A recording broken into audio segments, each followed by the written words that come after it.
Une fois que vous avez saisi du texte dans un document sur Photoshop CS6, il vous est possible à tout moment de les déformer comme vous allez pouvoir procéder avec une image.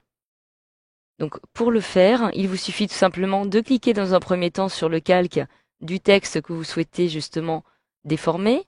Je clique alors ici sur le calque texte pour le sélectionner et je vais maintenant pouvoir me rendre dans le menu édition afin de retrouver les paramètres de transformation manuelle.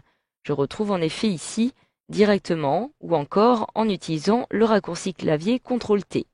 Lorsque je clique ici, j'ai automatiquement mon texte qui est sélectionné et que je vais pouvoir modifier à l'aide des petites poignées qui apparaissent sur les côtés. J'en ai fait à chaque fois une petite double flèche qui apparaît, qui va me permettre par exemple de l'agrandir, comme ceci. Alors évidemment, vous pouvez voir que si je clique, je maintiens enfoncé sur les petites poignées pour agrandir mon texte, il y a ici un petit problème puisque les proportions ne sont pas respectées. Si je clique alors sur édition annulée, je vais pouvoir décider, comme cela est le cas avec une image lorsque vous utilisez la transformation manuelle, décider de conserver les proportions de mon texte en maintenant la touche maj enfoncée. Je maintiens la touche maj enfoncée et maintenant, à chaque fois que j'étire mon image, les proportions sont conservées. Comme vous pouvez le voir, cela est donc en effet très utile. Je viens donc d'agrandir mon texte. Je peux le déplacer comme ceci à l'aide de cet outil. Et je peux aussi, si je le souhaite, décider, lorsque les petites flèches apparaissent ici, la petite flèche comme ceci, je vais pouvoir décider de réaliser une rotation de mon texte. Donc, comme vous pouvez le voir juste au-dessus, j'ai l'angle en degrés qui apparaît. Je suis actuellement à moins 27,6 degrés. Donc, vous pouvez procéder de cette façon, ou alors procéder directement à l'aide des différentes valeurs qui apparaissent ici. Vous allez pouvoir ici spécifier la valeur de votre choix, chaque fois pour l'abscisse et l'ordonnée. Donc vous voyez ici X et Y, mais aussi la largeur. Et vous avez par la suite la hauteur, donc il s'agit de l'échelle de votre texte. Si je définis ici par exemple une largeur inférieure, donc je peux cliquer sur la petite flèche qui apparaît automatiquement lorsque je place mon curseur sur le L, et je peux ainsi la réduire de cette façon. Alors ma largeur est en train d'être diminuée. Je peux aussi augmenter la hauteur en me déplaçant vers la droite ou en la réduisant, comme ceci. Et donc, vous pouvez jouer avec ces différents paramètres de saisie, donc soit manuel ou soit automatique, à l'aide des petites flèches. À vous de voir, vous pouvez procéder de la même façon pour les angles. Je peux saisir ici un angle de 10 degrés et j'appuie sur Entrée pour valider. Donc voilà, cela est en effet très simple. Vous pouvez procéder de cette façon. Vous pouvez aussi, si vous le souhaitez, lorsque vous déplacez votre texte, décider de l'inverser. Donc je clique à l'extrémité et je me déplace vers la gauche et je viens donc d'inverser mon texte. Vous pouvez le voir actuellement comme s'il était positionné en face d'un miroir par exemple.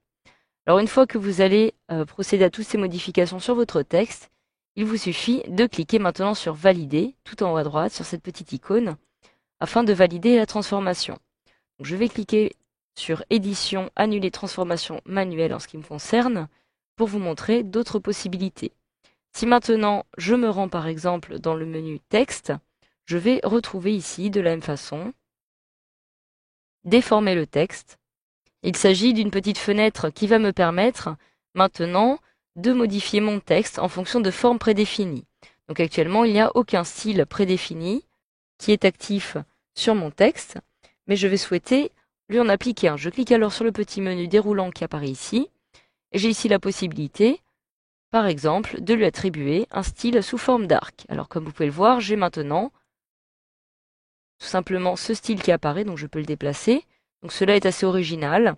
Vous pouvez par la suite modifier vous-même les paramètres spécifiques à ce style, donc les paramètres d'inflexion, de déformation horizontale ou verticale. Donc si je souhaite une inflexion un peu plus faible, je vais pouvoir me déplacer à l'aide de la petite glissière, comme ceci. Et si je continue, l'inflexion va cette fois-ci avoir lieu en dessous ou au-dessus, selon là où je vais me placer sur la glissière. Je peux attribuer une déformation horizontale un peu plus forte, comme vous pouvez le voir. Je conserve une valeur de 0. Et de la même façon pour une déformation verticale. Donc voilà, c'est un outil très intéressant. Vous pouvez aussi décider directement de la déformation que vous souhaitez, horizontale ou verticale, à l'aide de ces petits boutons. Et je vous conseille justement de voir un petit peu les différents styles qui vous sont proposés par votre logiciel Photoshop, que vous pouvez justement consulter à l'aide des flèches directionnelles de votre clavier, donc la touche du bas et la touche du haut. Je peux me déplacer facilement comme ceci, afin de choisir le style de mon choix. Donc une fois que vous l'avez choisi, il vous suffit tout simplement de cliquer sur OK par exemple, et le texte a donc été modifié. Alors vous pouvez maintenant à tout moment revenir dessus, donc tout simplement en sélectionnant à nouveau le texte et en cliquant sur CTRL-T pour le sélectionner. Et tout en haut à droite, à côté de valider, vous retrouvez cette petite icône qui va vous permettre de retrouver les différents styles que vous souhaitez appliquer à votre image. Donc si je clique une nouvelle fois dessus, je retrouve ici des formations.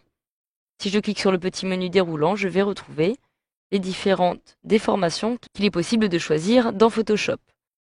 Donc voilà, vous pouvez même aussi modifier l'inflexion ou encore les paramètres horizontaux ou verticaux à l'aide de la petite zone d'options qui apparaît directement ici.